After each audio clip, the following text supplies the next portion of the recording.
of my friends, when I ask them about religion, including Christianity, they say that's it. There's a ceremony at the beginning, perhaps performed at a child or an adult, then you're on the way, or the Eightfold Path, or whatever it is, the Tao, the teaching, and then you're faced with a final assessment.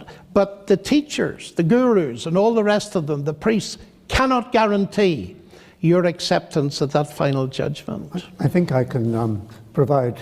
I thought you finished. No, I think John hasn't quite hit the punchline yet. I haven't hit the punchline.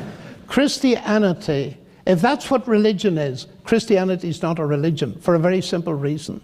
In Christianity, the acceptance comes at the beginning, not the end.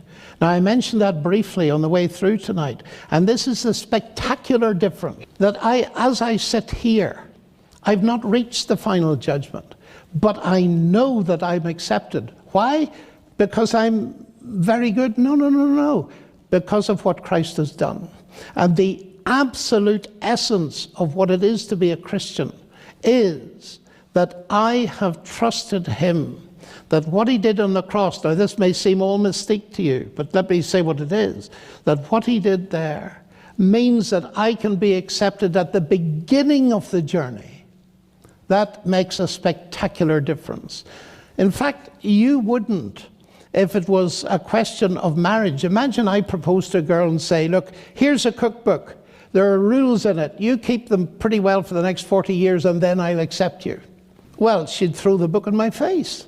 But that's what many of us think of God. No wonder people give up on religion, in my view. You finished. Because it becomes a slavish trying to merit acceptance when Christ is prepared to give his salvation as a free gift. So I'm not doing this evening, for example, to gain brownie points with God. I'm doing it because God has accepted me, and that is the wonder of Christianity to me. Well, if I can help John with a more succinct answer to why he is a Christian, it's simply that he was brought up in Ireland.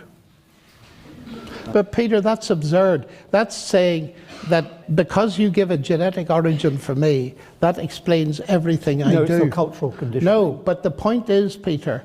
And I've met many Northern Irish atheists as well. There are, very many. There are always exceptions. But Peter, I have experienced again and again people changing their worldview, which shows it's not culturally dependent. That was one of the most important questions for me in life. It shows that you are particularly contaminated by your upbringing. Well, it's very nice of you to say so. It's been an interesting evening.